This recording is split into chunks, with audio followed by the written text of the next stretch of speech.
Good evening, everybody, and it's probably actually morning now. Yep, almost good morning. Sorry about the music cutting off there. So yeah, essentially, what has happened is music.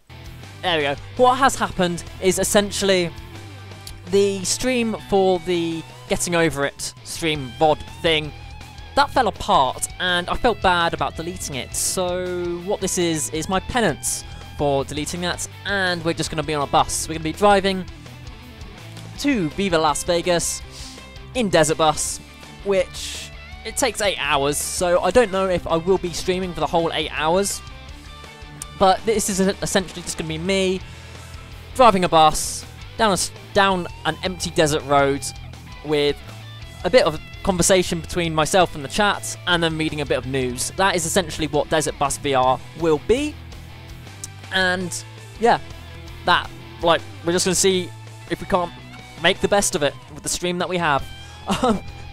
And that's basically it. That's my whole plan for the stream. So, if we go to the live scene, there we go. Cuts out the music for some reason. I do not know why it cuts the music out. It is a pain. But we've got the stream, we've got the bus. All we have to do is drive that bus. So, Desert Bus, we had Desert Bus stuff all up there, and it's all fallen down now.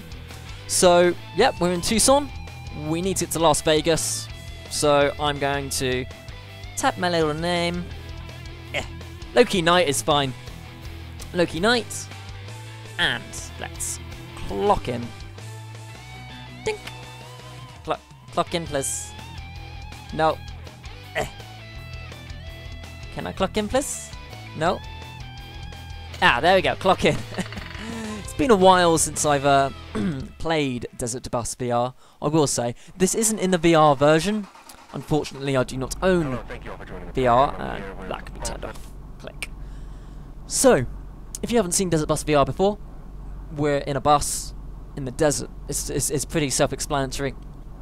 And apologies if my voice is going for this little stream, because it's a little bit hoarse. But yeah, so we've got a radio that plays a Penn and Teller little interview that then cuts out after 15 miles. We've got a little fan. Well, that's broken, it doesn't work. Got my little name just up there, which is awesome. We've got a beepy horn. That's great. But there have been problems where the game crashes when you beep it, so I'm not going to be beeping that much. We've got a little tree and a bus. And we can move forward on the bus and turn it. That's the game. So I'm going to be driving down this road for a good 5 hours for the stream. Keep me hold down the W button, and you just heard that little buzz just there. So the bus veers to the right.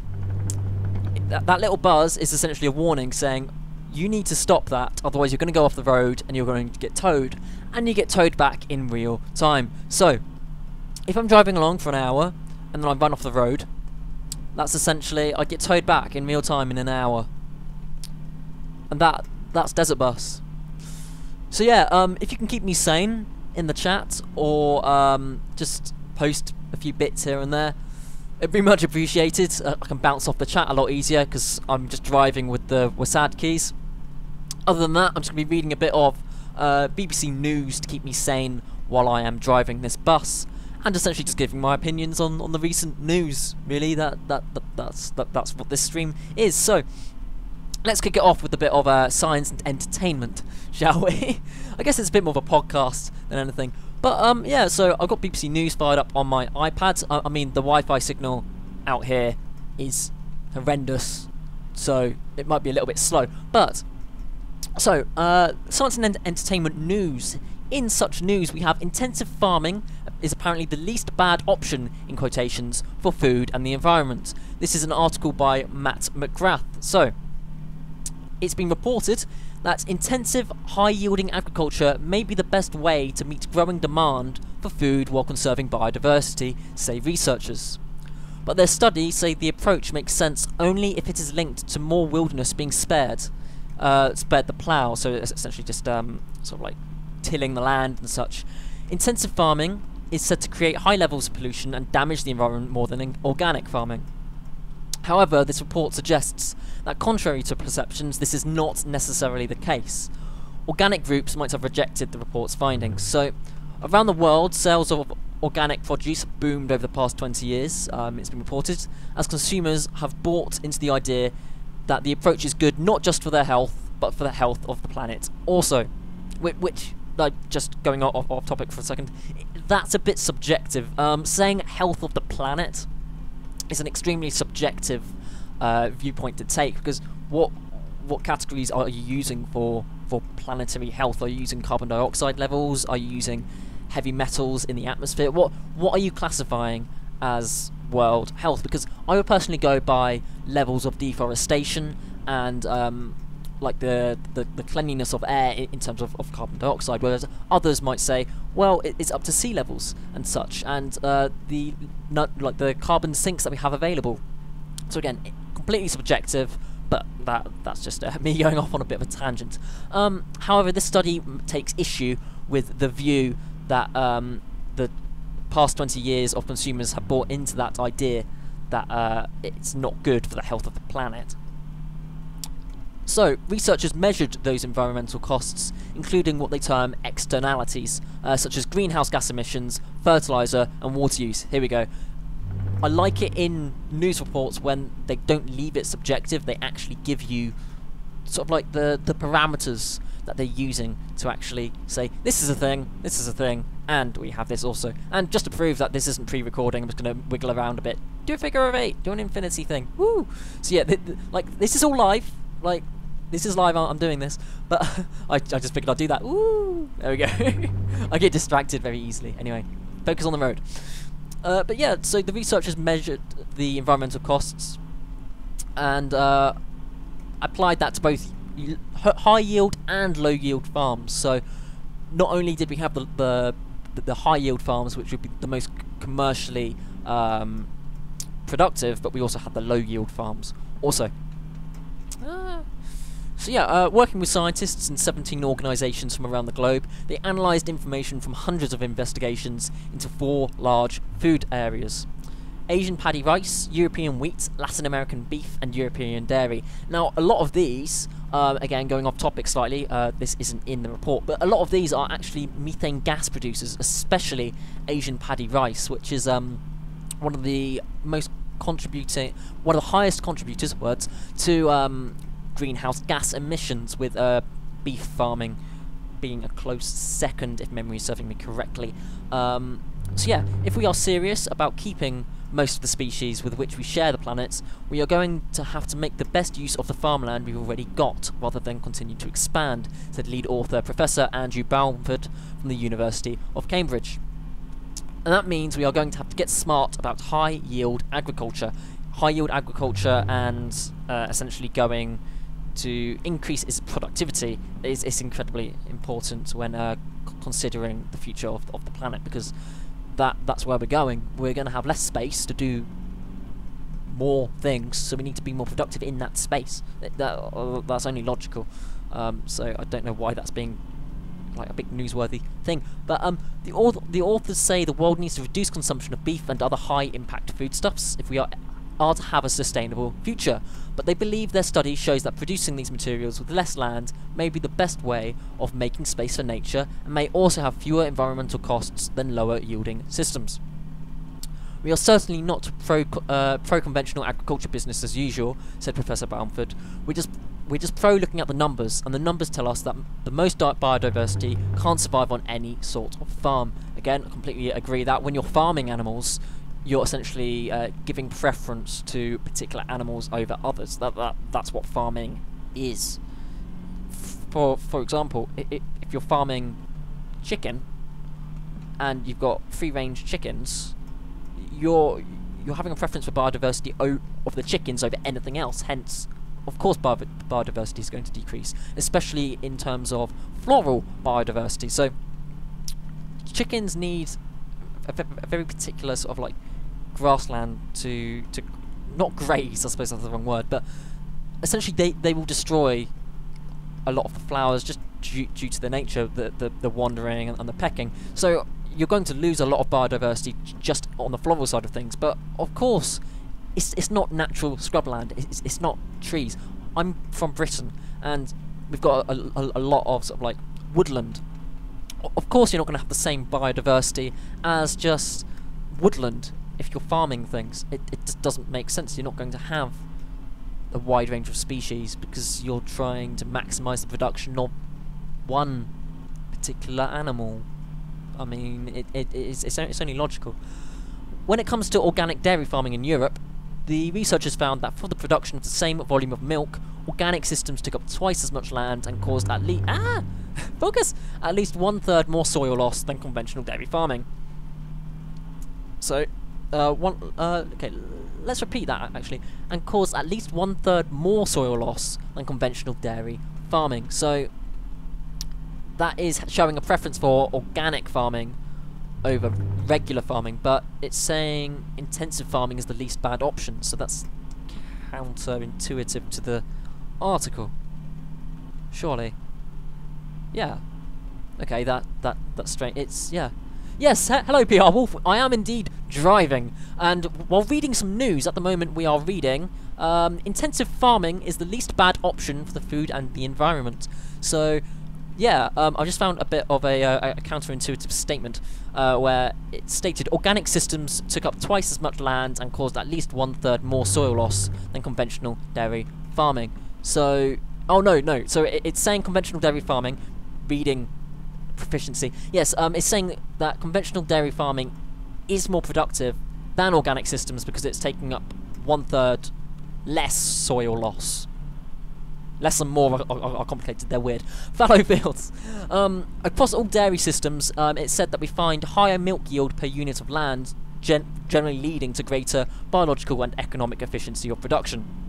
With this being said by co-author Professor Phil Garnsworthy from the University of Nottingham. So dairy farmers should welcome the news that more efficient systems have lower environmental impact. Again, if we have a greater efficiency of resources, of course that's going to be beneficial, and if we can minimise the space in which we produce things, we then don't have to destroy as much natural woodland, we don't have to destroy as much forest, we can decrease deforestation, have a greater carbon sink, and subsequently decrease decrease carbon emissions. It's good for everyone. It's good for everyone, and just recenter on the road. This is the problem when you're on your phone and driving. Don't phone and drive or drink and drive. Well, I don't drink and drive anyway because I don't drink and I can't drive. I don't have a license. Don't tell anyone. But yeah, the Wi-Fi is a bit terrible. Just I need to smack my iPad. Oh God! Falling everywhere. Okay. Yep, all's good. Wi-Fi's working. So, what do we have? Landowners do produce very significant public goods that the market doesn't reward them for, using some of the subsidy to do that offers considerable promise. So, yep, again. Having significant public goods on the market also decreases the cost of those goods with supply and demand. Greater supply, you're going to have less demand, just generally. If you've got more of a thing, and you have a persistent demand for that thing, so it's going to be cheaper. So again, that can be good and bad. I'm not an economist. I'm a scientist, so I don't know as much about the economy side of things, but from what I understand, if you flood the market with lots of cheap stuff, that's generally bad. I don't know if anyone wants to chip in on the economy side of things, but unfortunately I don't know as much about that sort of thing. But yeah, the organic group are not impressed with the study's conclusions as a whole. They argue that the world produces enough food already. I disagree with that. And the issues with feeding populations are economic and political, not agricultural. Do I disagree with that? They argue that the world produces enough food already. I agree and I disagree with that, because we do have massive food wastage, and I'll be the first to admit I waste my fair share of food. I could be a lot better with the food that I eat and with the food that I buy and cook. So yeah, straight away, we probably do have enough food already being produced on the planet. It's just we're not distributing it correctly. But at the same time, if we can produce more food, but we're still having the food wastage, then ultimately we're getting more food to more people that need it.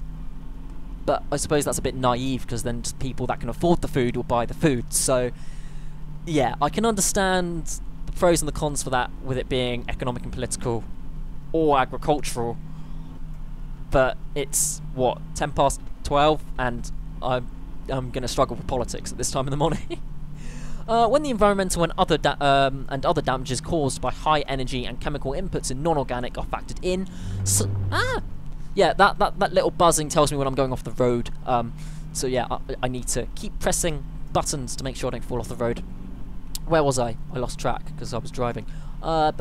Yes, when the environmental and other damages caused by high energy and chemical inputs in non-organic are factored in, some of which the report's authors did not take into account, the research we've seen to date shows organic farming is more beneficial to society, said a spokesman to the UK's Soil Association.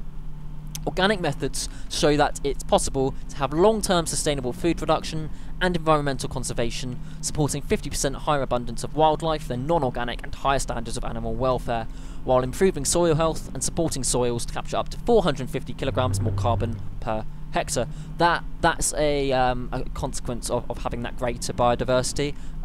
If you have non-organic production, then you're essentially reducing the biodiversity of a site. So if we say we have an acre site and you're intensively farming something on it, you're going to want to completely clear that site of everything that is not beneficial to your production.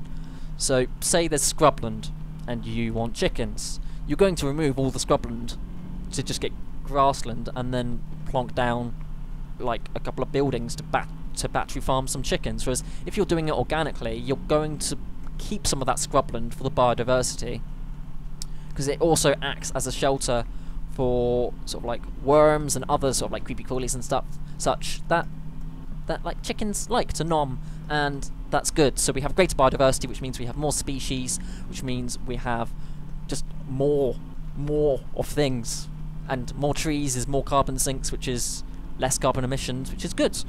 So yeah, the study has been published in the journal Nature Sustainability, and that's the end of that article there. So that was Intensive Farming, Least Bad Option for Food and the Environment by Matt McGrath.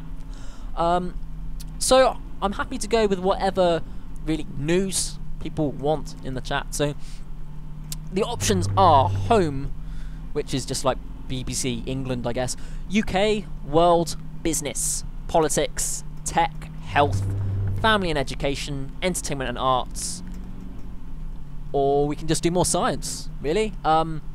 Whatever pops up first, I guess I'll have a crack at. If we go for a few minutes without having a little having sort of like an option pop up in the chat, then I'll just pick the first one that comes to mind. Otherwise, I'm just gonna try and maintain road driving so that it's a bit straight, just like okay.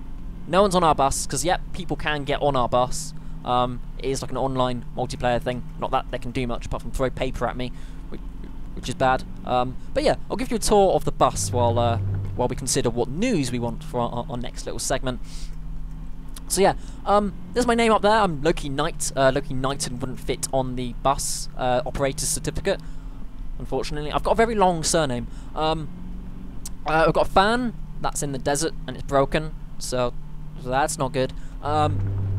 Desert Bus for Hope is the charity that does this. Well, for charity, I believe they raised £650,000 by people doing relays of this backwards and forwards in live streams. So that is good. Definitely check that out. I'll stick that in the description below for the VOD. Very good. Tucson or bust. So yeah, we started in Tucson. We're going to Las Vegas. If we get to Las Vegas in 8 hours, we get a point.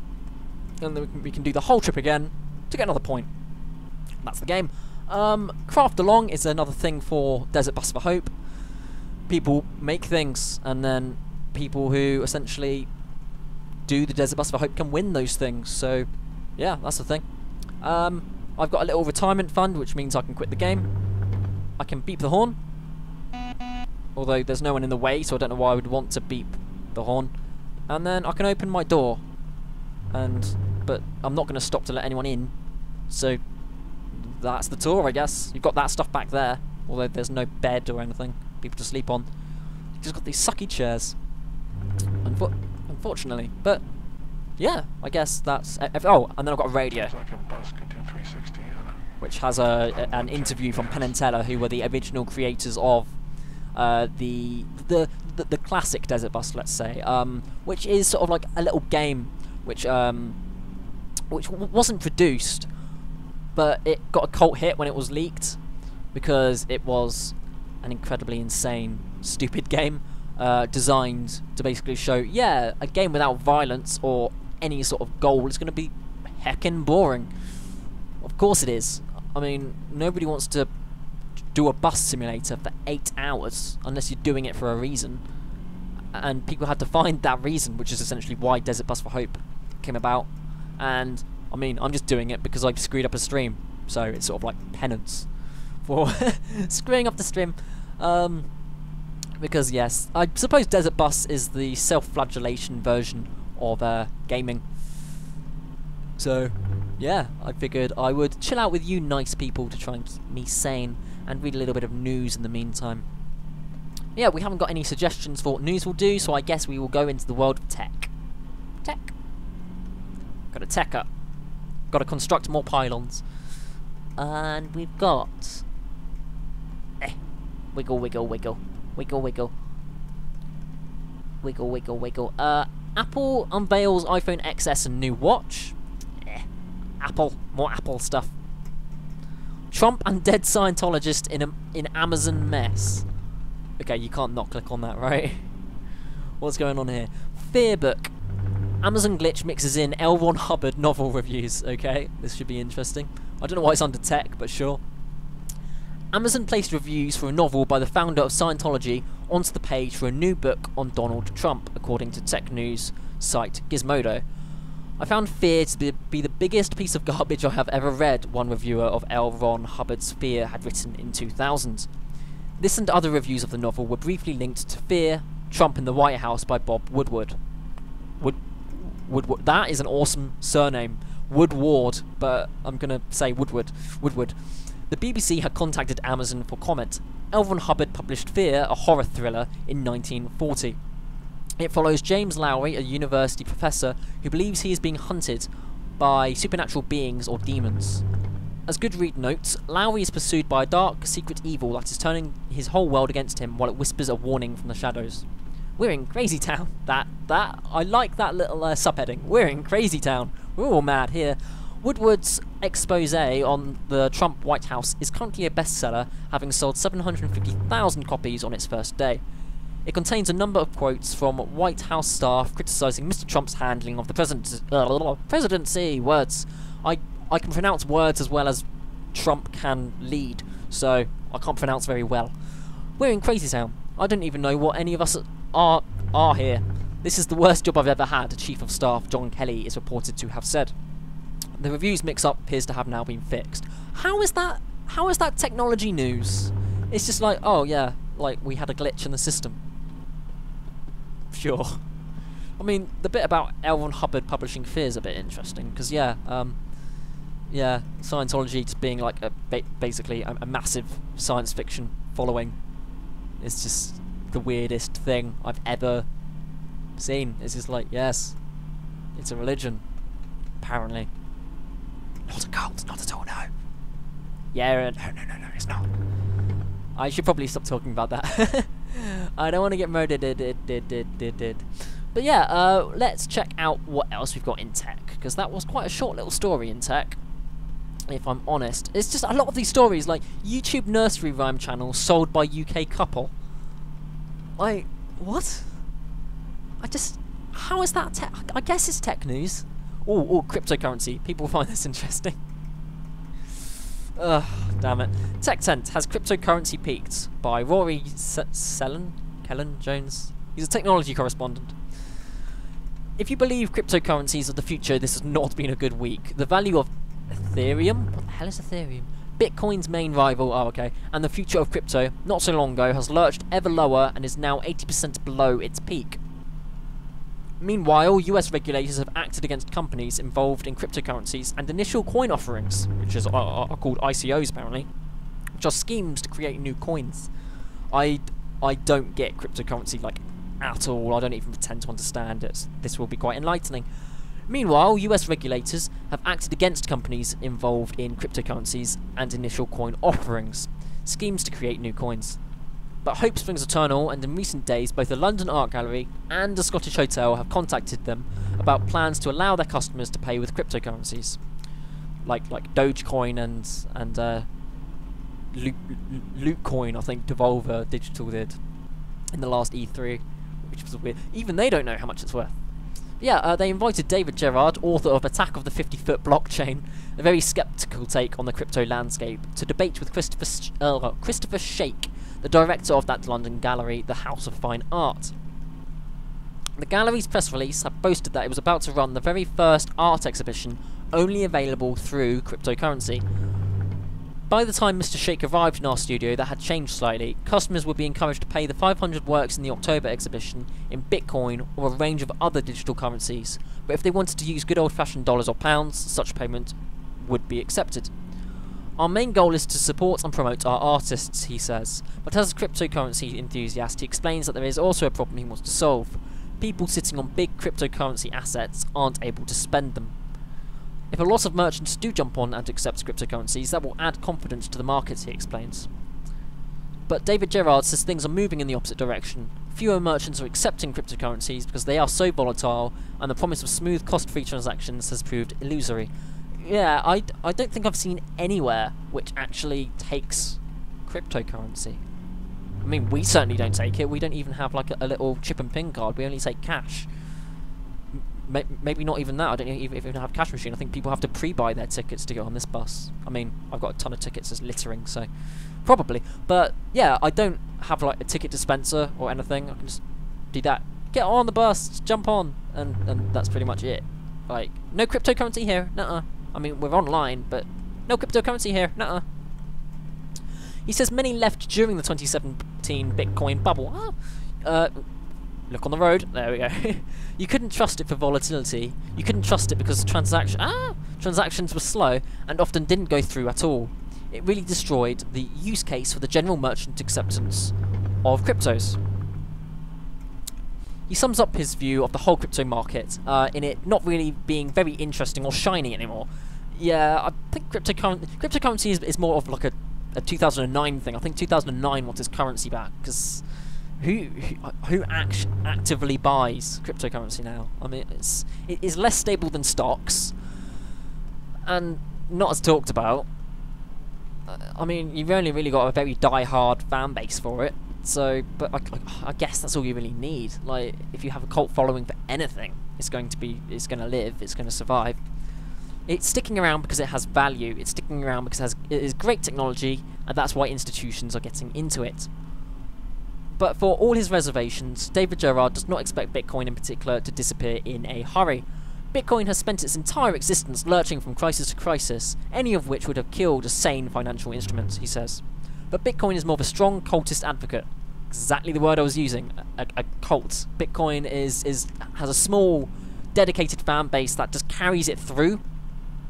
That's why it is living, that is why it is surviving. But Bitcoin is more of a strong cultist advocate thing for people who are into it.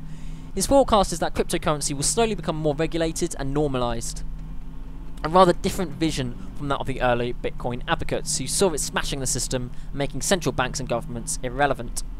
Also on this programme, we look at Apple's new health-focused watch and ask whether doctors will be flooded with patients worried about what its ECG monitor is telling them.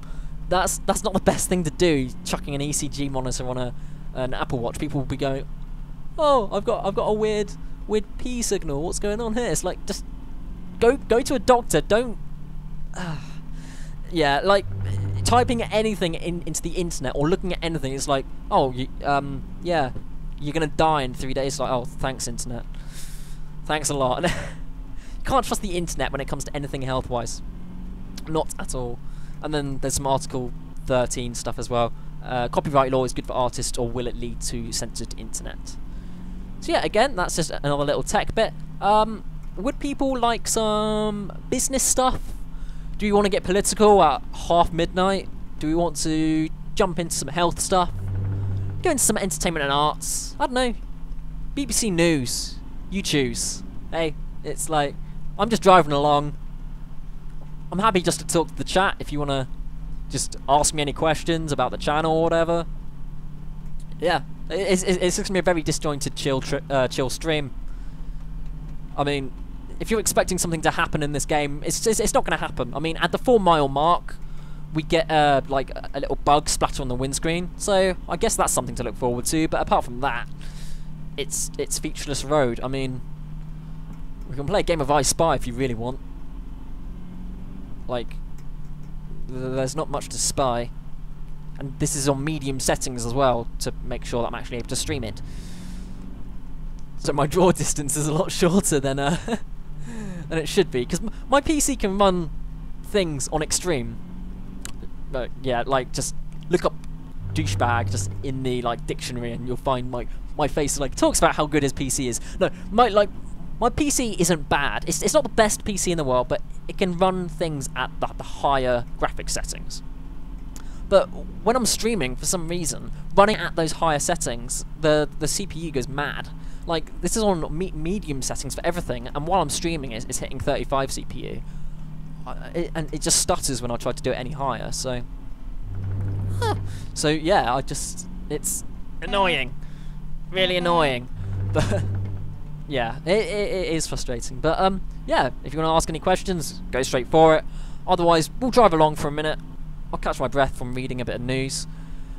And, yeah, I guess we'll just jump into some more news if we don't get any suggestions.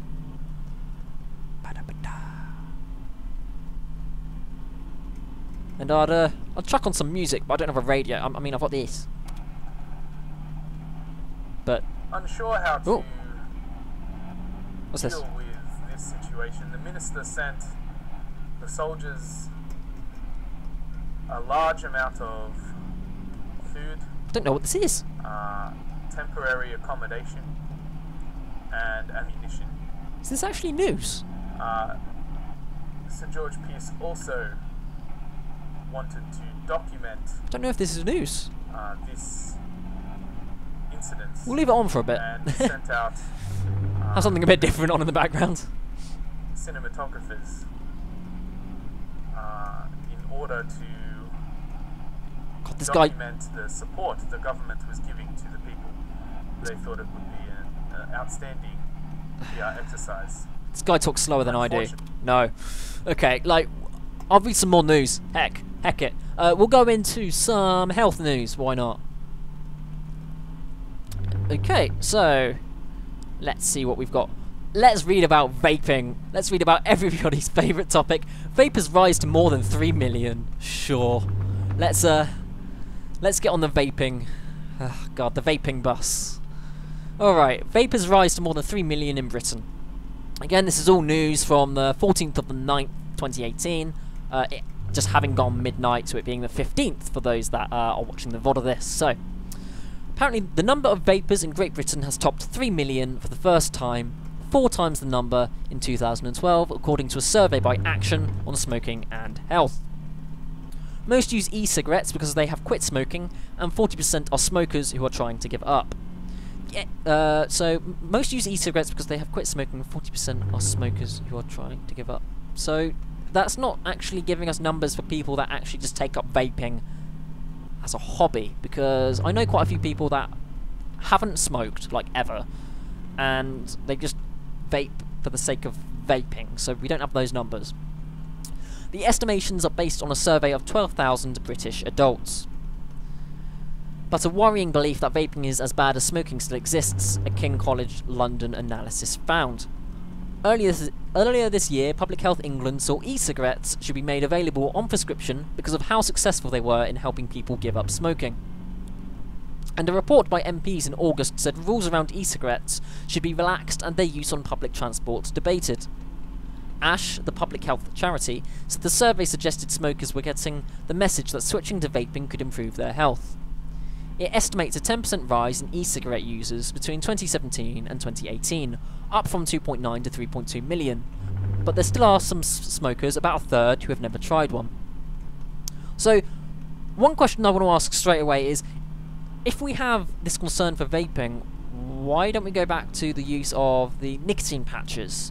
They're still a thing, right? Like, I'm pretty sure nicotine patches are still a viable alternative. So, why, if there are concerns for this, why are those not being advertised to a greater extent by Public Health England, by the news channels, rather than focusing on the negatives of vaping. Focus on the positives of something that will actively help people.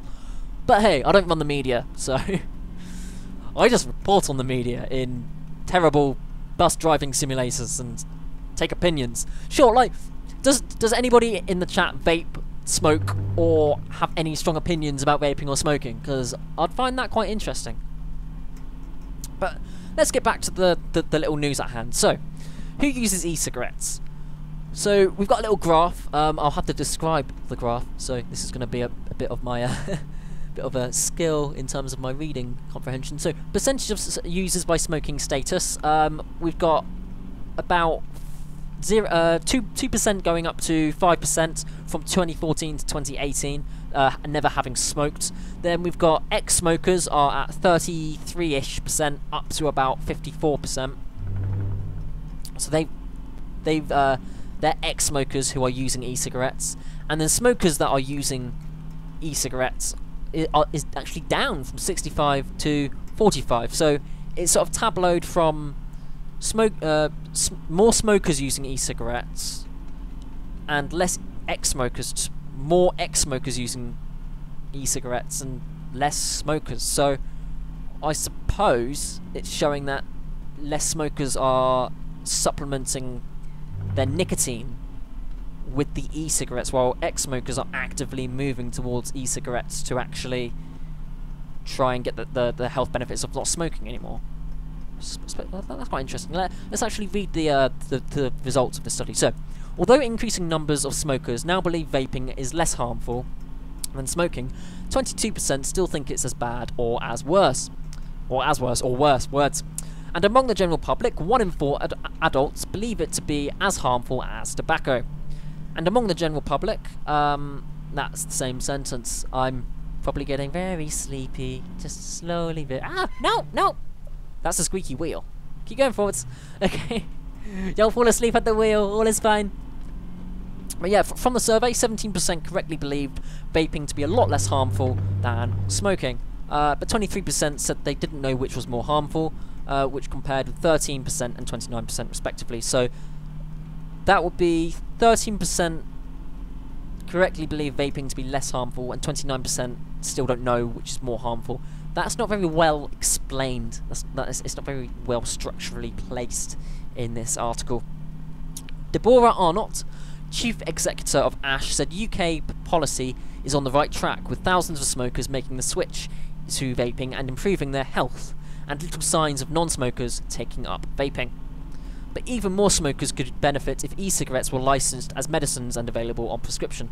I believe they already were. I thought the simplest e-cigarettes were, but the actual sort of like big battery vapes, you had to purchase those and get like flavorings and stuff. It's just, yay, cotton candy smell. That smells delicious. Oh wait, it says vape smoke. Great.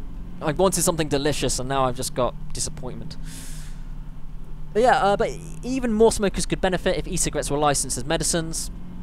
Dr. Leonie Brose from King's College London called the mistaken belief by some people that vaping was as harmful as smoking worrying. Campaigns from Public Health England and others to challenge these views are important and must continue, she said. The top 3 reasons ex-smokers gave for using e-cigarettes were to quit smoking, 62%, because they enjoyed it at 11%, and to save money at 10%.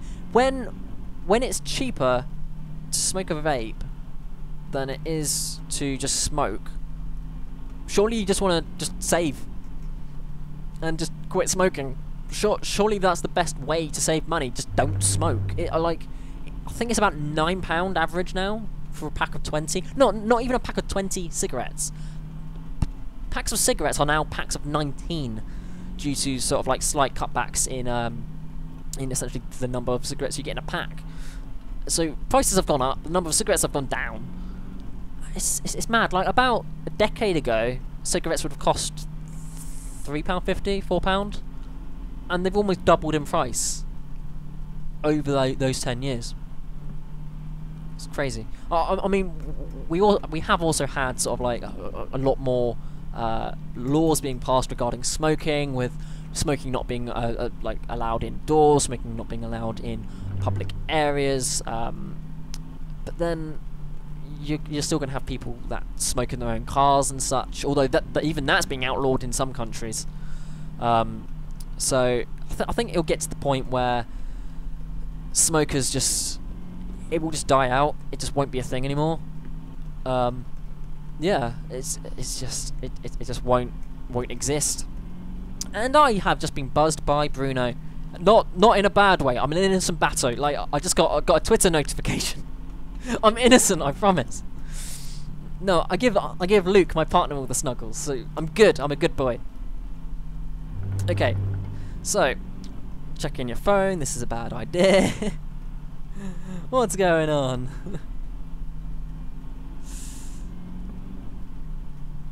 Okay. Hey Bruno, I'm saying hello in the stream now. Streaming. Little face right there. There you go. Real-time texting while driving. This is like a PSA nightmare. Do not do what I am doing. I mean, it's not texting. I guess it's twittering. So that's all right, I guess. Oh God, put the phone away. Put the phone down before anybody sees me or pulls me over. No, bad idea. Bad idea. And then the last bit of news before I got distracted by a yellow fox. So, Alison Cook, Director of Policy at the British Lung Foundation, said it's really encouraging to see smokers using e-cigarettes to help them quit. Don't go off the road. To help them quit the much more harmful practice of smoking. She said doctors and pharmacists should be very clear with people that there is a range of products available and that they can try vaping as a way to stop smoking. So yeah, as aforementioned, as I went on a little bit of a rant earlier, why are patches not being advertised to a greater extent? Like, you see vapes being advertised. Like, I've seen Juuls, like, which are like a little like a can't even speak. A brand of vapes, Juuls, Jules, I believe. They're being advertised all over Reddit, and yet you don't see advertising for nicotine patches. I suppose they're not hip, they're not cool, they're not down with the kids. Nobody says down with the kids anymore, but you know what I mean. They're not a popular thing, and yet they're so much healthier, or comparatively healthier, compared to vaping and smoking, because you're not taking things into your lungs, you're just sticking it on your skin and then it's leaching into your skin. I'm still not saying it's healthy, not at all. Having a dependence on anything is a nightmare. Let's get into my straight edgeness then, now that I'm getting off into a little rant about those sorts of things. So yeah, when I go on about that right after I got buzzed again by Bruno. Come join us, Bruno, join us. All will be well, we can discuss things. Discuss news. There we go. But yeah, straight edge stuff, yes. So, I'm quite opinionated when it comes to drinking and smoking. So, let's get this like straight down. So, when it comes to smoking, I don't see the point. I smoked once, and it heckin' hurt my lungs. I had really sensitive teeth, and I went, nope, not again. I don't like it. So I stopped. I didn't smoke. Drinking, I was quite a heavy drinker. I'll be honest. Yeah, to the point where I would get blackout drunk on a regular basis, and a blackout drunk bat is not good. No, you sort of get all wrapped up in your wings and you fall over a lot. So I stopped doing that when I turned 18, which is, yeah, I totally didn't drink before I was 18. No, not at all.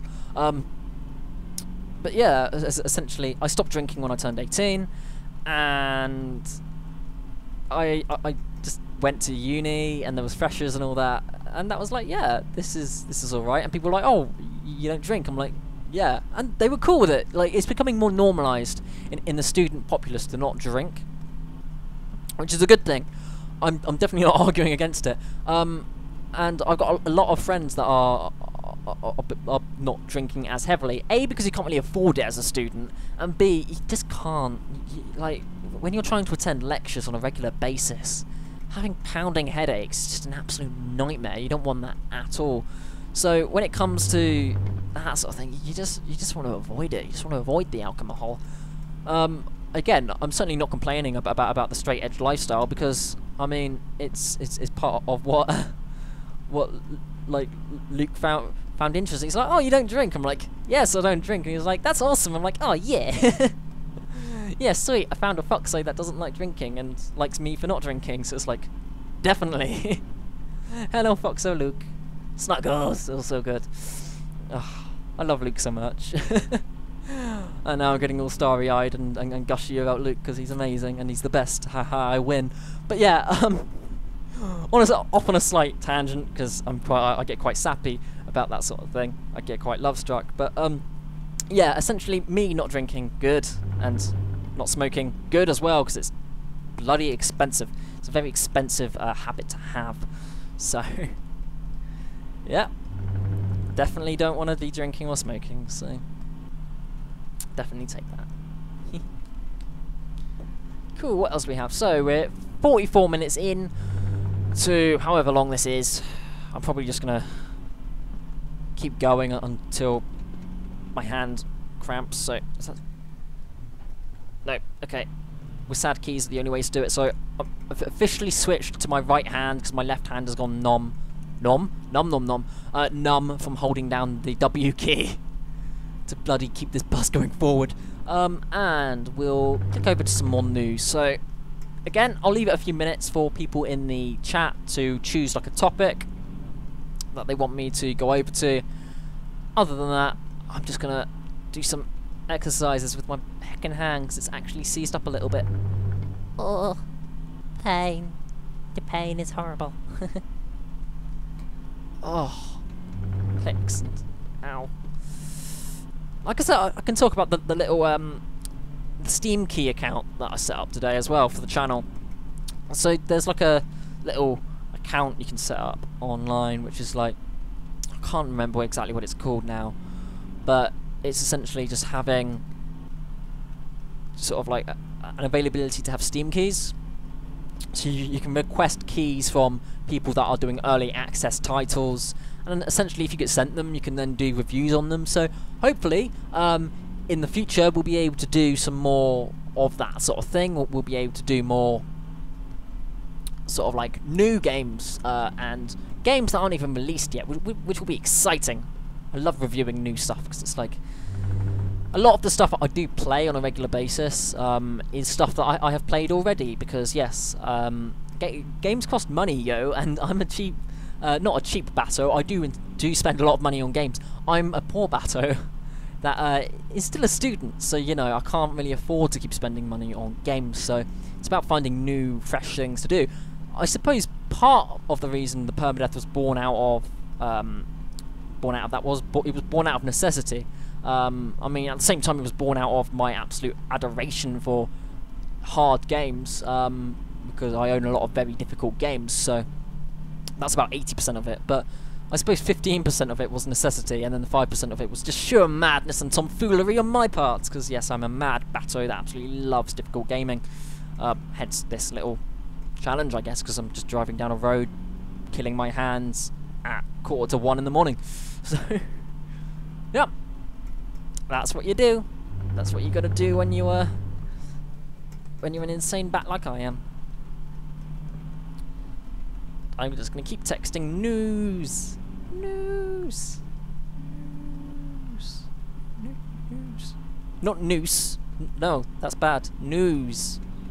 News. Yes. I'm just gonna tweet. Just do a bit of a live tweet right here. There we go. So, if we go over to profile, I'll then be able to chuck in a tweet. Tweet. And another tweet. Come join us with some news. Because we're chatting everything news right now, and I'm buzzing along on the road. And discussing everything. News. Then do like a Fox Abu face, like a damn it. Just like a upwards W. Upwards. Yeah. Happy fox face. There we go. Tweet. Live tweet. There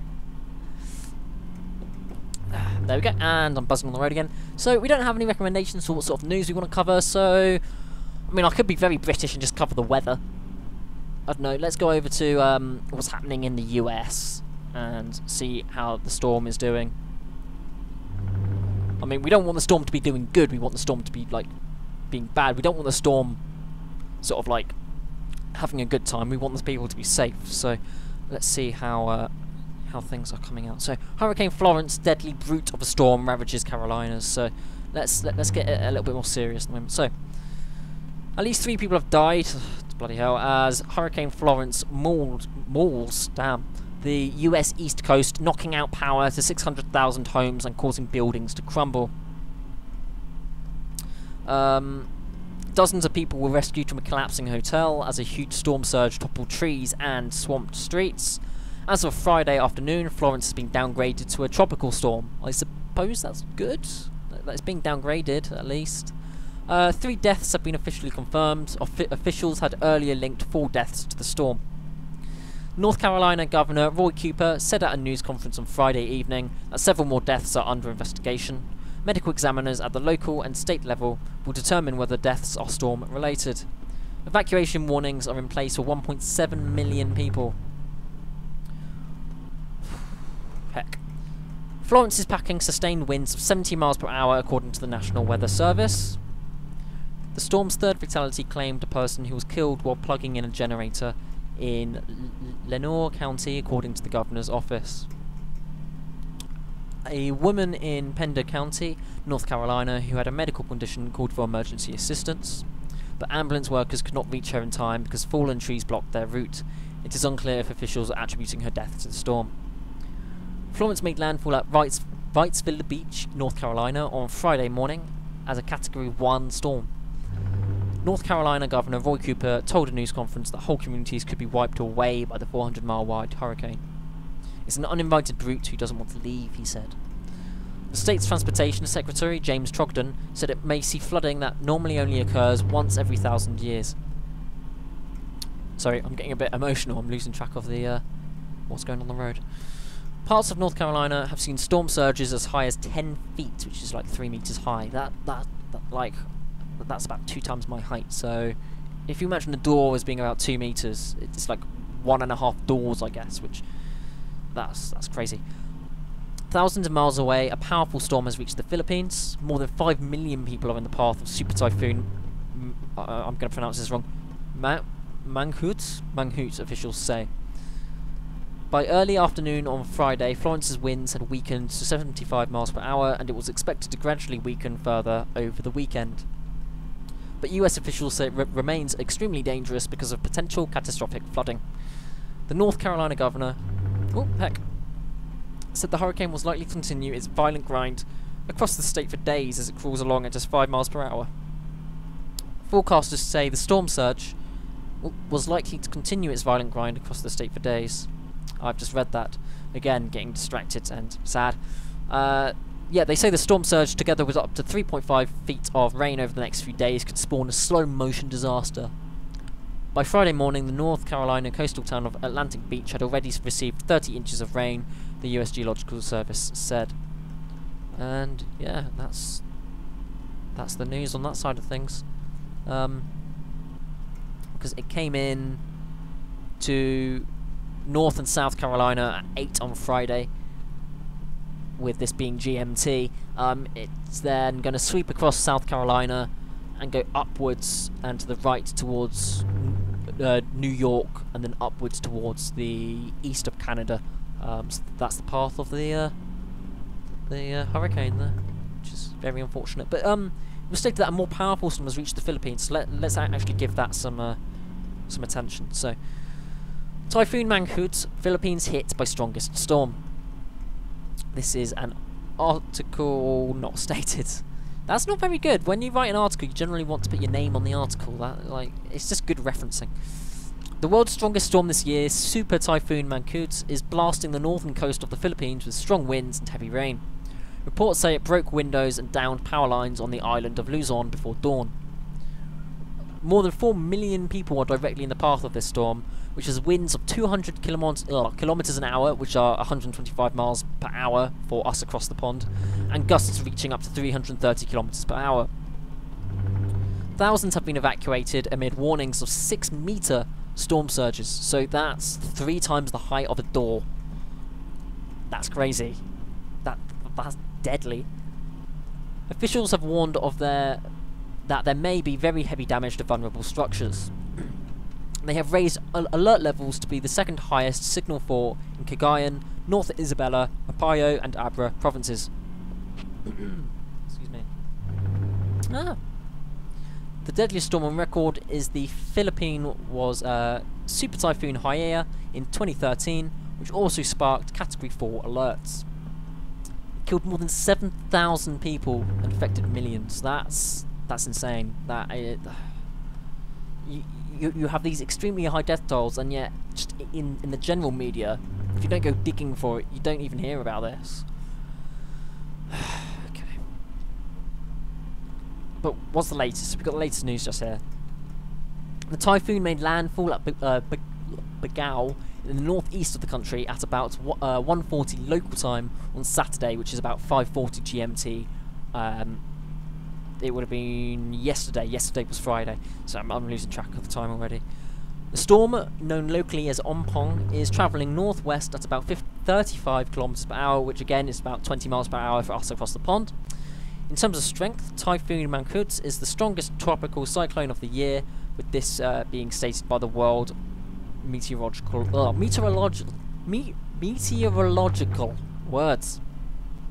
Organization. Sorry, I really can't say words today. The typhoon is forecast to keep heading west. Which way is west? Sun is rising in the east, so that way is west. Passing through Hong Kong on Sunday afternoon. Hong Kong authorities have urged residents. Okay, that's not good sentence structure right there. Have warned residents to stay indoors when the storm approaches, and weather experts say it may be the strongest tropical storm to hit the territory in decades. Bloody hell.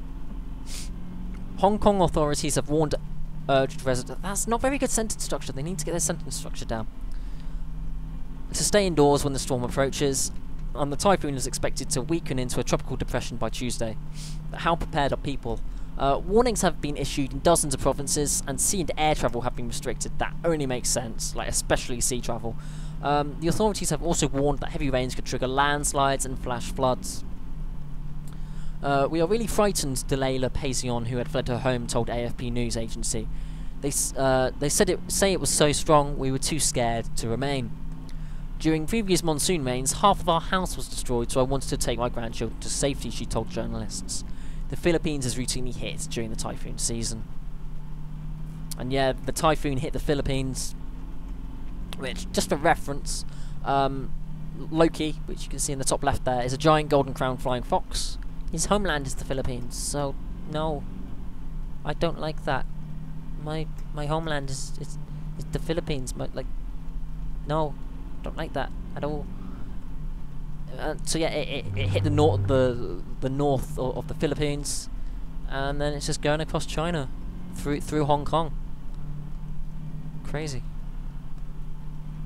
Yeah, in China, where the storm is predicted to hit late on Sunday or early on Monday, the authorities have raised storm alerts to yellow, which is the second level on the 4-tier warning system. High-speed rail services have been cancelled in parts of the south, local media report. Is global warming to blame? Of course we were going to come across this. The relationship between climate change and tropical storms is a complex one. I'm sure it is. Heck, they always bring up the global warming side of things, because they just want to make it relevant. I mean, it makes sense to bring this up, but I feel it gets crowbarred into things, which is frustrating. Like, people don't just talk about heat. People just need to talk about heat. But it's always tacked on to something else. Just talk about global warming as a thing. Just do it. Typhoons and hurricanes form when air heated by warm seawater rises quickly. As the air cools down again, it is pushed aside by more warm air rising below it, causing strong winds and whipping up waves. So as the temperature of ocean water goes up, we might expect the intensity of hurricanes to increase in the future. Okay, that makes sense. A hotter atmosphere can also hold more water, so this should allow hurricanes to dump more water on affected areas. But there are so many factors that contribute to these events. It has been difficult to tease out clear trends from the data. Okay, I might actually just slight change of pace. Let's move over to Wikipedia, not the best source. Let's move over to something else for hurricanes, because I don't actually know too much about hurricanes. So, World Meteorological Society, hurricanes, meteorological society, hurricanes. There we go.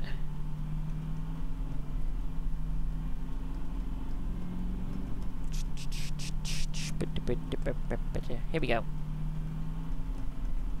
Hurricanes. And of course it can. Requested page could not be found. Ah, no.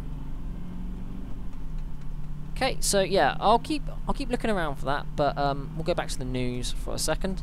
I'm just gonna take a quick break on my legs. Well, not legs, it's my hands, I guess. It's just pain and suffering, the likes of which I've never seen. Ow.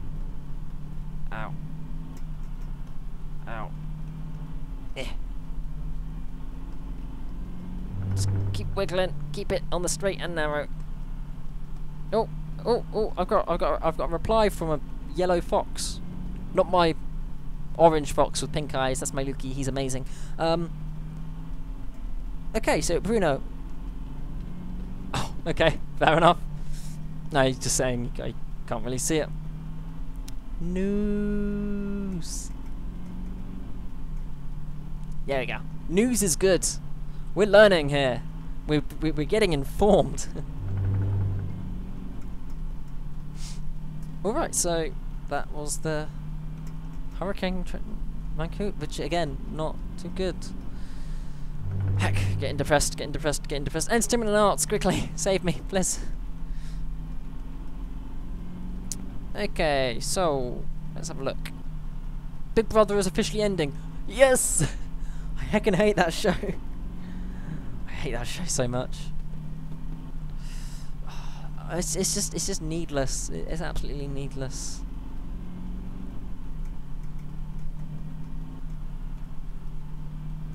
No, I'm getting confused. What? I'm confused. I just got.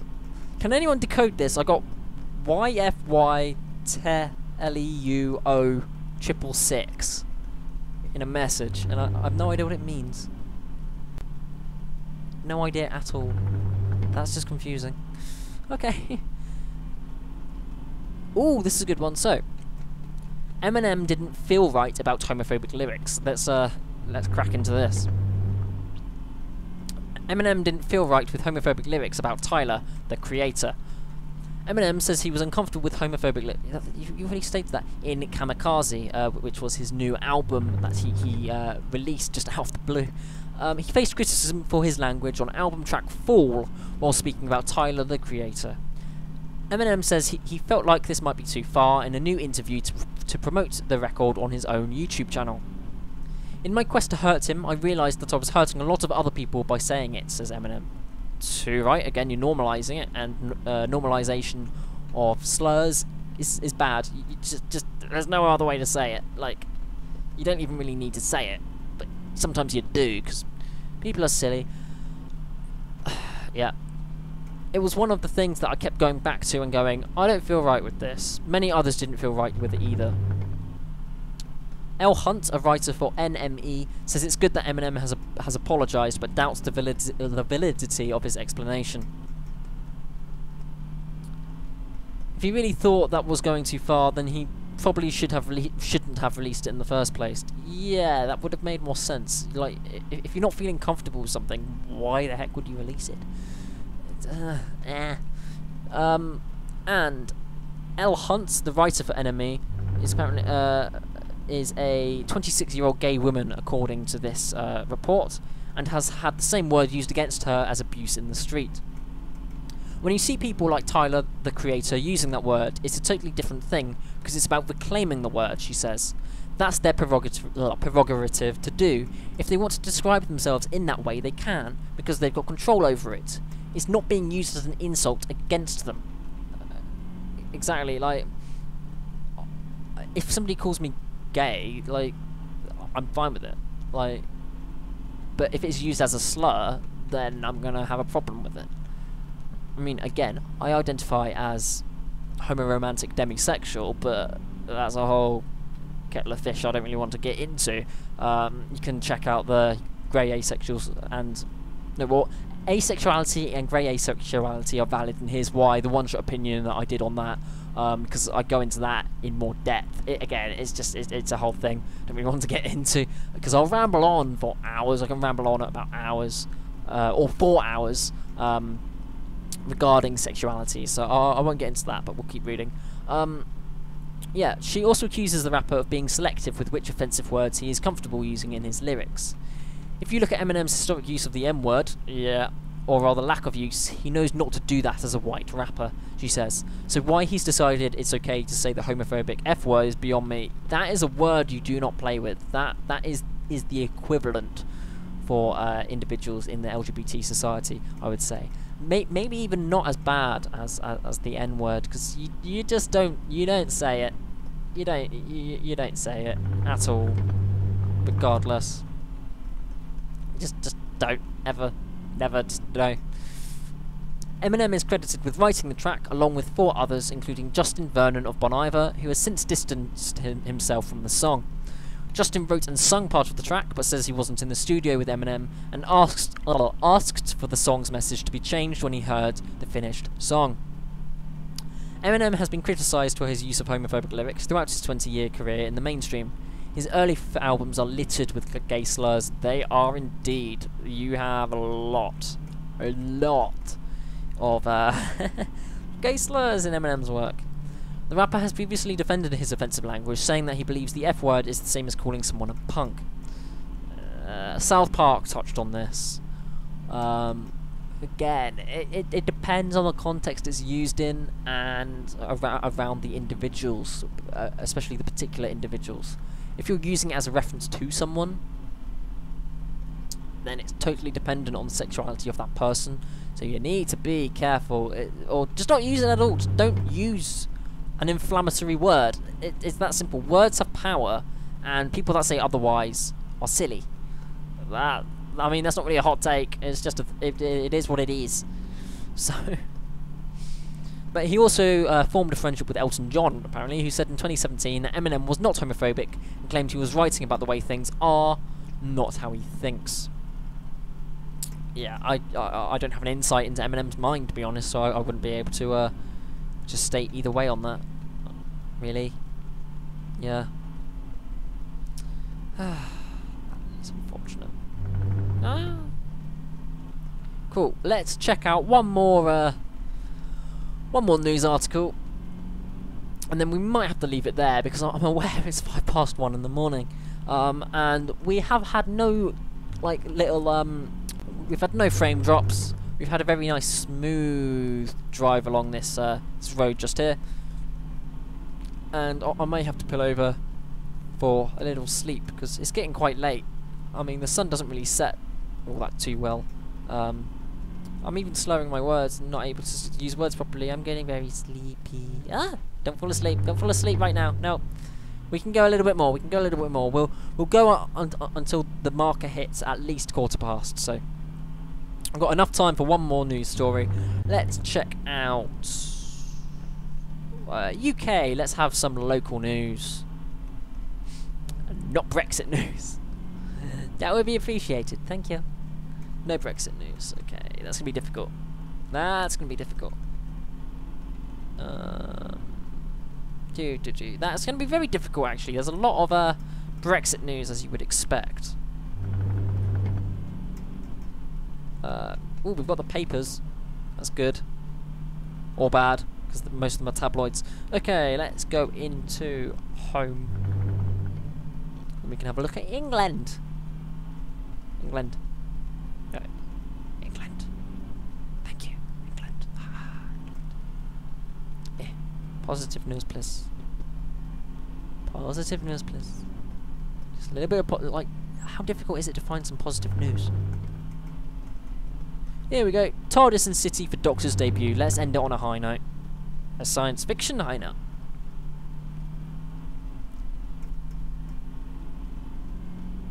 Come on. Or not. Okay, go back. I wanted some science fiction. Not too much to ask.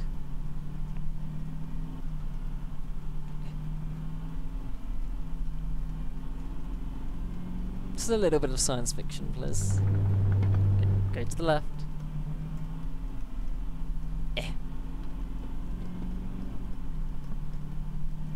More from England. England. Derailed train line still shut. It's not science fiction, but we'll make do with what we got, I suppose.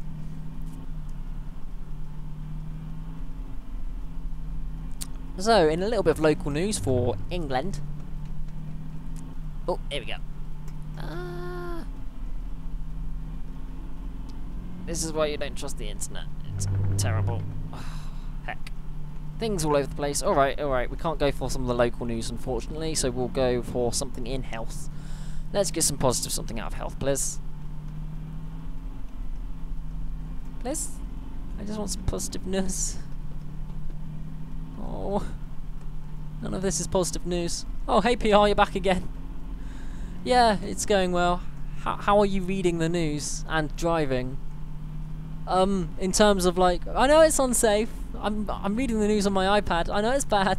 Bruno's texting me as well, like on Twitter. He's saying, "Hey, what's up?" And I'm like, but, what am I supposed to do?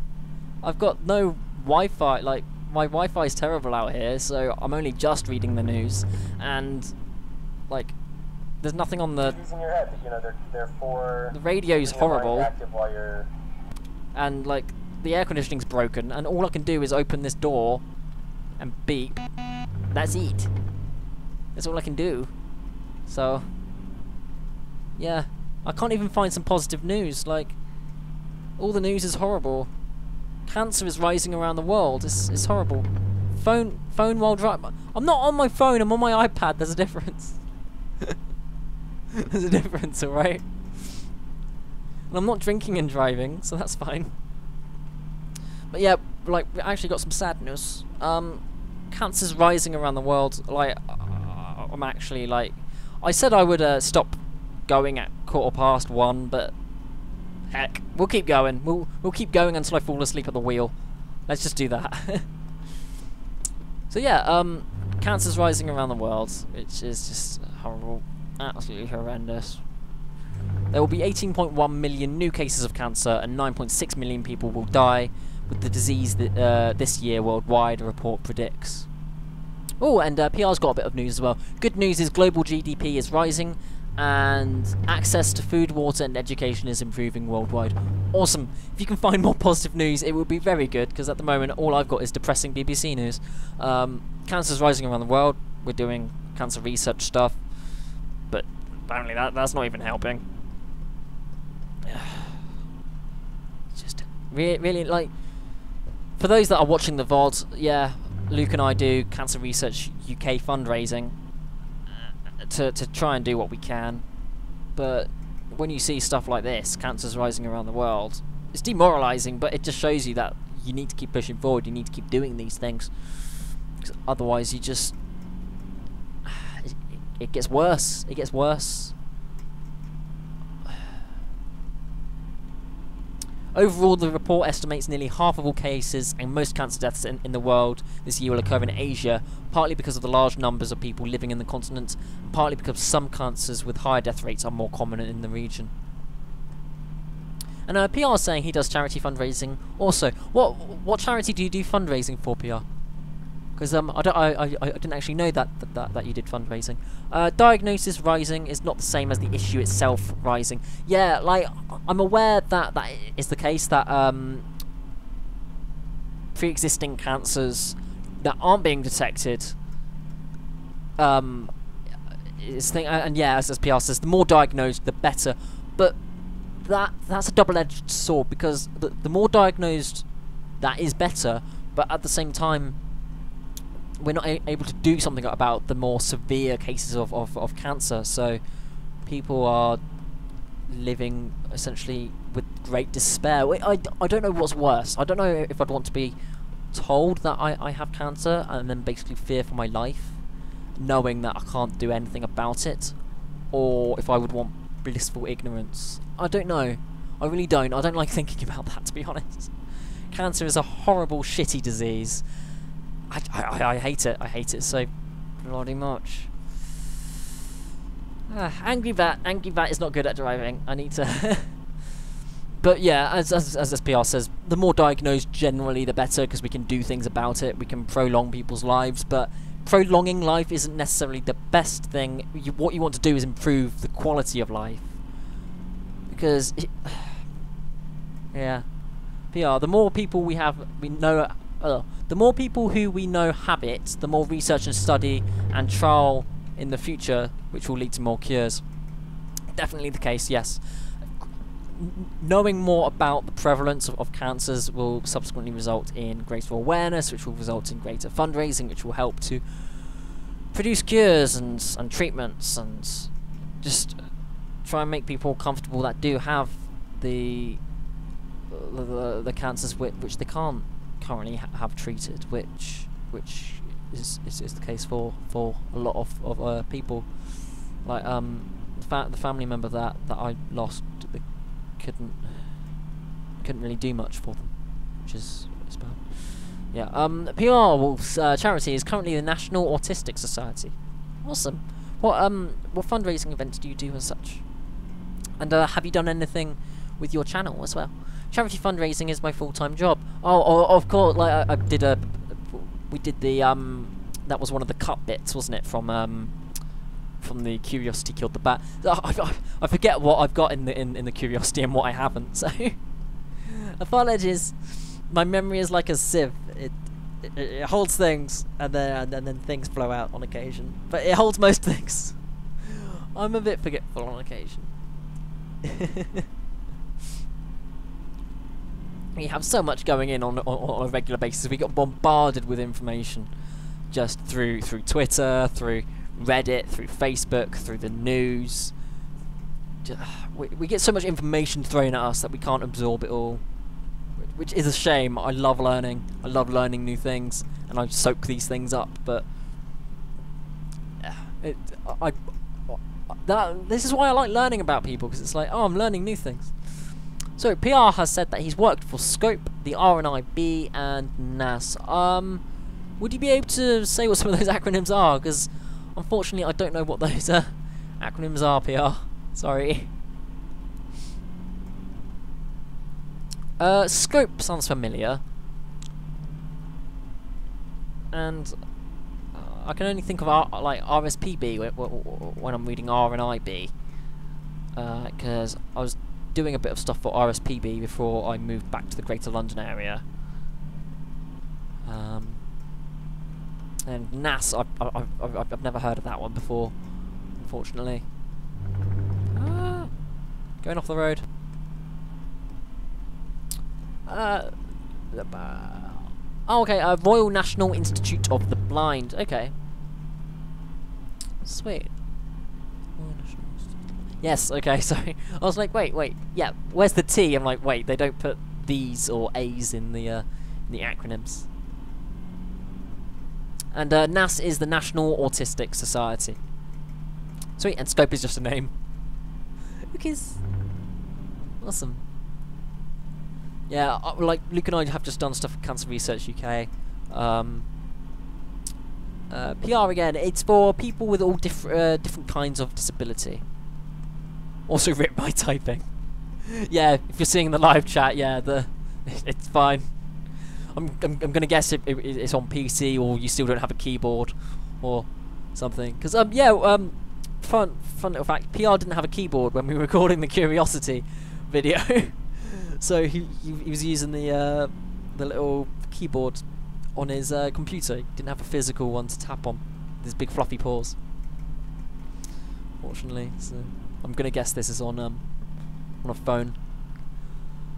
But yeah, Luke and I have only done stuff for Cancer Research UK through the channel with M++ live stream. We raised £55. £50 of that was from the developers, which was incredibly kind of them. MetaNet software is awesome. Just yeah, Porps, yes, Porps, and then P, and then lots of C's. I don't know what that is. I don't know what that is. I'm having a Legomorph saying things at me. I'm like, okay, this is fine. Yeah, like Piaz just said, and that's amazing. Yeah, like raising that amount of money, it just blew me away. And I got the news as well on the 6-month anniversary of Luke and I. So that it was a doubly good day because Luke also got me an amazing anniversary gift, an amazing 6th anniversary gift.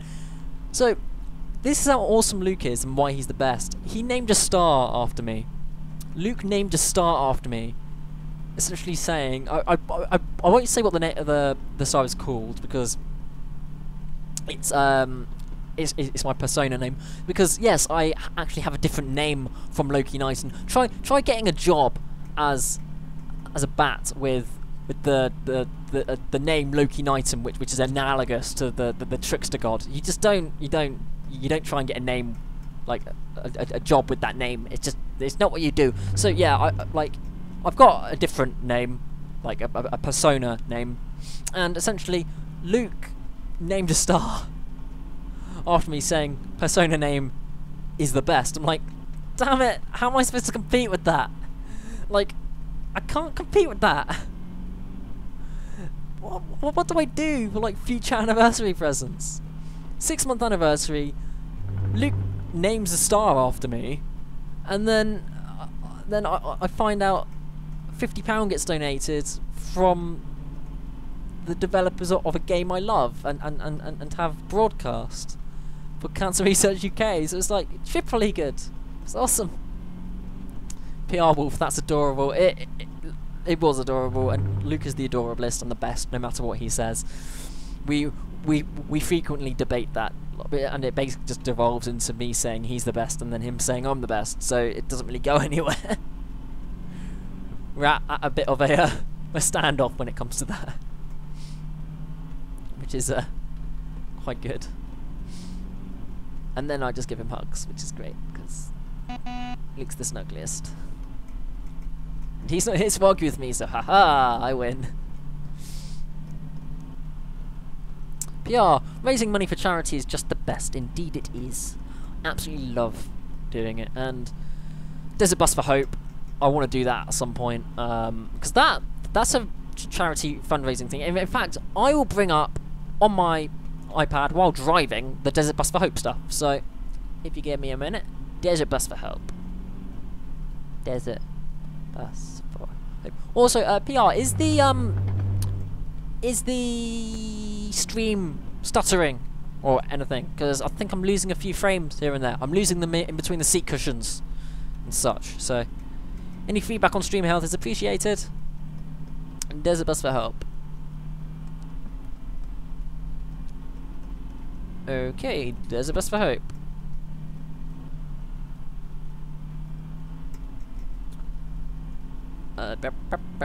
News. What is Desert Bus for Hope? They raised $650,000 for charity. So, PR, you tend to lose some frames when you move the mouse around a lot. Okay, I'll just keep it dead center on the road, and we should be fine. So yeah, Desert Bus for Hope is essentially just a charity that does awesome things. Thanks to the generosity of the entire Desert Bus for Hope community, we've raised $650,250 and bussed 158 hours for Child's Play charity. Yeah. PR, I actually got a personal record of the most people I got to sign up to the charity this week. Awesome! Yes! Signing up, getting people to sign up for charity. Yes! That is an awesome job. Yes! I'm basically just fist pumping the air even though you can't see it. It's like, yes. Ugh.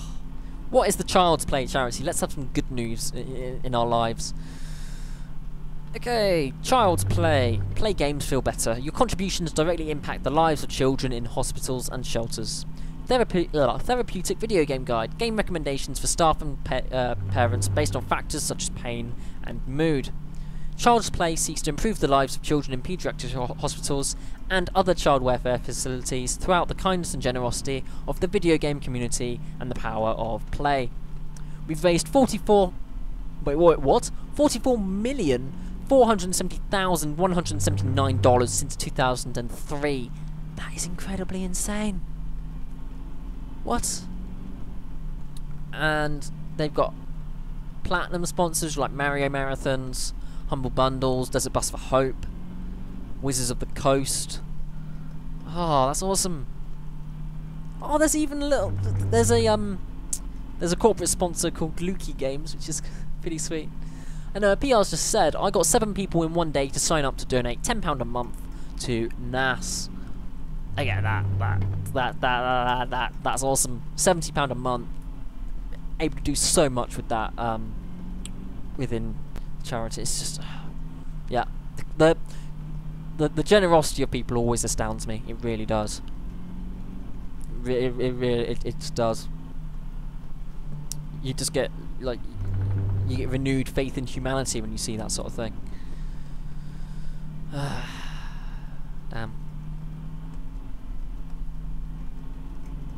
Yeah, once I've got a more stable internet connection, I want to do some more extreme charity live streaming stuff. But yeah, people are lovely. They generally are, yes. They generally are. But then people are nasty as well. But lots of people are lovely, and it's the lovely people you want to hang out with. That you want to get to know. Which is why I love the furry community. A lot of the furry community are nice people that do fundraising and do fun stuff and generally have a good time. You've just got a few bad apples which spoil things. But yeah, I'm almost coming up on my next level of money raised award. Awesome! How many levels are there? If you don't mind me asking. Because that sounds pretty impressive. Like more money raised. More money raised is good.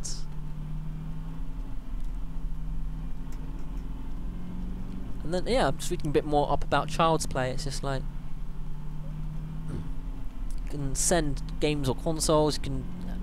I'd like to donate via PayPal if you're able to do that. PR, having the privilege of raising money for charity being my job, you can do a lot when all of your time is dedicated to it. Yes, like I get that. That has to be one of the most fulfilling jobs I can actually think of, to be honest. And then. Like, here I am just messing around with video games. But yeah, I'm about to reach the 75,000 bracket. That's incredible. How long have you been doing it for? That's crazy. 75,000 pounds. Not even dollars. 75,000 pounds. Damn.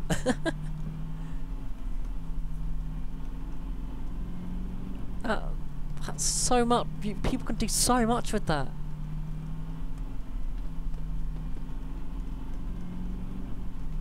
About 7 months. That's incredible. Like just over £10,000 a month. I mean, I know it's your job, but still, that's incredible. To help raise that as part of your job. It's just absolutely amazing. Don't know what else to say. Like, yeah, I don't know what else to say, to be honest. I'm actually at a loss for words right now. No words, not at all.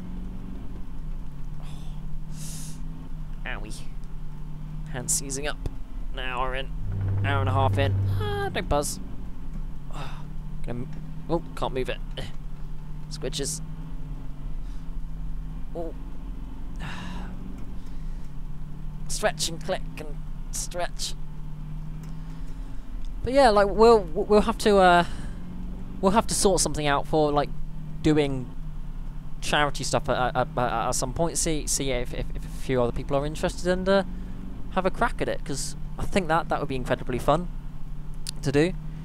Raise money for a good cause. Have a bit of fun while we do it. Be awesome. I'd love to do that sort of thing with furs.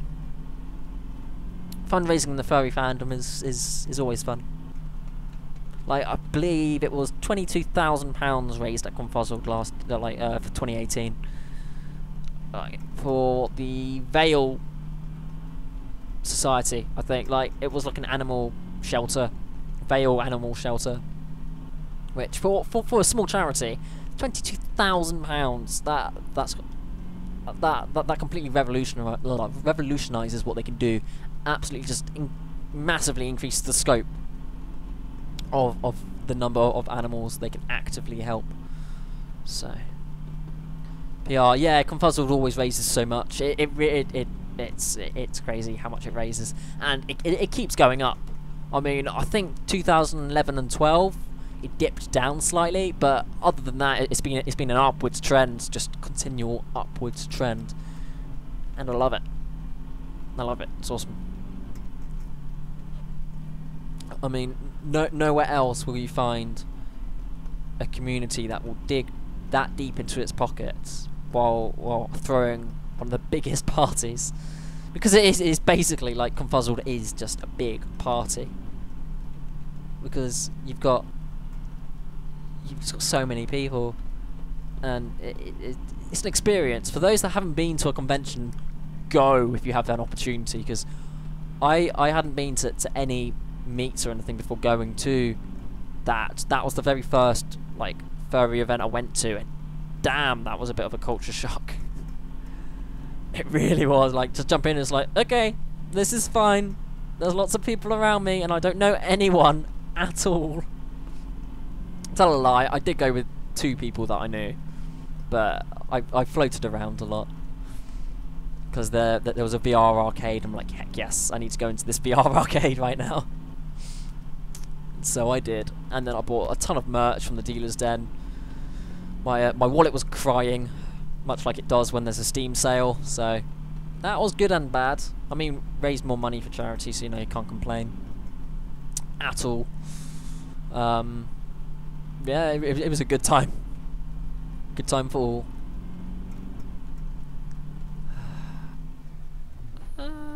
Buses run out of gas. Come on, keep going. Oh god, I just said an Americanism. No, the bus is running out of petrol. Yes, petrol. I didn't use an Americanism. Don't worry, this bat is very British. What and all that.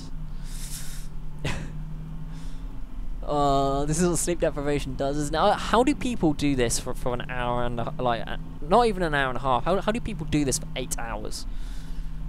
Seriously, like, people do this for 8 hours, and I'm only an hour and a half in, and only PR and a slightly shoddy internet connection have kept me from going mad for the last half hour. It's yeah. Clicks.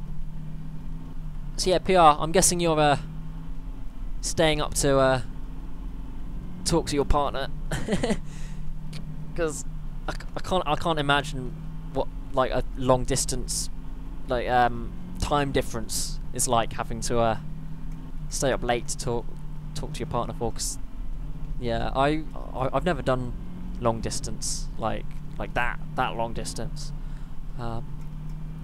Luke and I are a bit further apart, but we're able to see each other on a semi-regular basis, like at least twice a month. So yeah, like getting to the point where talking to your partner in a different time zone, that's got to be yeah. I mean, I know if I lived in like the States, I would definitely stay up to talk to Luke. So I just, yeah. Otherwise, it's like just staying up for 1:30 in the morning to watch a bat drive along an empty highway. I can't really think of a reason why you'd want to do that. apart from hearing me ramble, maybe, and suffer. Maybe you find joy in my suffering. Hey, I'm not complaining. I'm sure others do too. Wiggle along, wiggle along. There we go. I'm gonna do a bit of a stretch. Stretchy stretch, stretch. Do do do do do do do do do do. Okay, let's see if I can't get a bit of news. Get a bit of news. PR, long distance relationship is hard but worth it. Yes, I can definitely imagine it being worth it, because it's like, again, like I'll definitely reiterate, like if I lived further from Luke, I would definitely maintain a long distance relationship, just because Luke's the best. I don't want to, like, I wouldn't want to give up him. I wouldn't want to give him up. You know what I mean? Like when you love someone so much, like you pretty much do anything for them. A long distance relationship doesn't really change much. You just, you know, you love them, so you're gonna do what you can to keep in touch and stuff. Wiggle, wiggle. I'm actually doing slaloming to stay awake right now. Squeak! There's a mouse on the bus. Oh god. Squeak. Ugh. This definitely isn't safe. And wait, have I been driving on the left of the road all this way? We're in America, I should be driving on the right. There we go. There we go. Drive safely, kids. Drive safely, says the bat, without a driving license, with wings and paws that are hardly able to grab the steering wheel, while he's reading news and talking to a rabbit, wolf, bun thing on the internet. I'm not mad, I promise. It's a thing. When you say like furry things out loud, it does make you sound a bit crazy. But we're all mad here, so it's fine.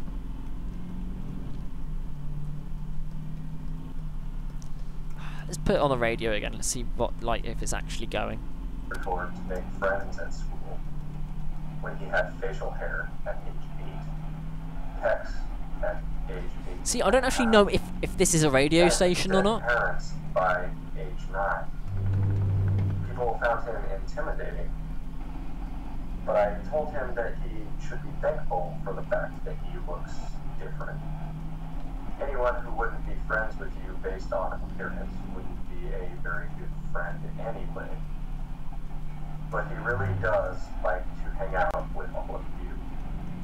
Most people these days want Torg to pose for pictures, or blow something up by flexing at it. It's not often he gets to sit down.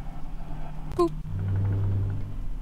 Yeah, I can imagine this actually being tolerable if I was listening to like a podcast or something. I mean, it's only just about tolerable with the internet. But you know, that'd be cheating if you were if you were doing this really for charity. So.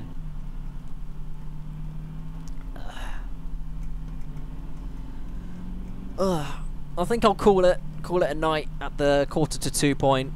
We've had some news. We've had a bit more of a strange interview format with PR, I guess. Curiosity killed the bat 2.0, am I right? Nah. Instead of lights and colours, the likes of which you've never seen, you get an empty road, which I suppose isn't all that fascinating. But yeah. Exciting things coming up this weekend. Let's finish off the stream on a high note. PR, bat boy. Yeah, but let's finish the stream off on a high note. So, exciting things coming this weekend and having happened yesterday. So, we had the BoJack Horseman season 5 review. I did a review of the season and essentially said what I thought about it. No spoilers, obviously now, but lots of spoilers in that review just there. So. If you've gotten this far into the VOD, definitely go check that out. I essentially ramble, and it's got my little animated background, the little butter churn visualization, which I am very happy with. So that came out nicely. That always comes out spectacularly well, in my opinion. I just love the look of it with all the lights and colours and shiny stuff. I think I'm part magpie, I don't really know. But yeah, so we've got that going on. That's a lot of rambly opinions. Then, coming this weekend, we have, what do we have? Yes, we've got an exciting thing this evening, because it is Saturday at the time of recording.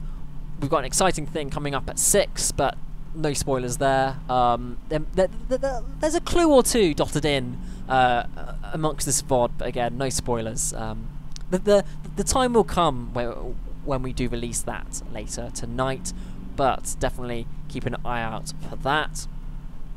And then tomorrow we should have another curiosity from Luke, with Monday then having another Mystery Monday, which again is a bit of a weird one, but a very fun one. And then next Tuesday we will have a continuation of our Hearthstone series with another live stream, because yep, I'm doing live streams for the for Hearthstone now. It seems to be more conducive to that format rather than having to record, render, add all that stuff. It seems to work out a lot better with the live streaming format. And then Wednesday we've got the A to Z of internet gaming with G. I actually had to do the alphabet in my head there for a second. Yeah, we're getting quite far along the alphabet, but we're continuing on to Z, and I don't know if I'm going to do the numbers yet, but I might. So yeah, we've got another A to Z of internet gaming. Then on Thursday we've got another Toy Box Thursday from Lukey, the best. And then Friday, of course, is the permadeath, with the permadeath game then being featured on a live stream if we can get it, so that it's not tripping out on the frames again, because we do seem to drop frames like there's no tomorrow for some reason. So it might just be another Desert Bus stream, which we'll just have more of this sort of thing, because yeah, I've enjoyed doing this. It's more of a podcast format with a bit of a visual element, so who knows, we could get a return of the Desert Bus format, where it's just me rambling again. Perhaps, I don't know, we'll see how this little stream does and how the VOD does. Yeah, so that's pretty much the plan for the week. And it's hit 1:40. I guess I'll just show off what happens when you accidentally fall asleep at the wheel. So if you just let go, you'll see that the bus does veer off to the right. I'm actually gonna have to keep driving there, kind of thing. But yeah, if you keep your foot on the pedal, you'll buzz along. Buzz buzz. But this bus isn't designed to be driving off-road. I mean, it's a bus. They're not designed that way. They're supposed to drive on the road. It's what they do. But as you can see, my bus has overheated slightly, and I've got a little tow truck coming to pick me up, which is very sweet. So, thank you. So if you keep an eye backwards. We're now, we're now being driven backwards. We're being towed back, and that took us an hour and 40. We're going to be driven back in real time. So, I think I'm going to leave the stream there. If you did enjoy this stream, yeah, definitely let us know. Unfortunately, it does come to that shill bit of the video and the VOD and the stream and all that jazz. If you did enjoy this stream VOD thing, leave a like, comment and subscribe. If not, that's perfectly fine as well. Those sorts of things can go and get towed away, much like I'm having to get towed away just here. But yes, as PR has just said, I am indeed a sleepy boy, so I think I'm just going to get a nap while we go back to the station, and then I'll try and get ahead on my little route next week. Who knows, we might even get to Vegas at one point. But yes, thank you once again for watching our videos, live streams and VODs. I hope you have a wonderful evening, and good night.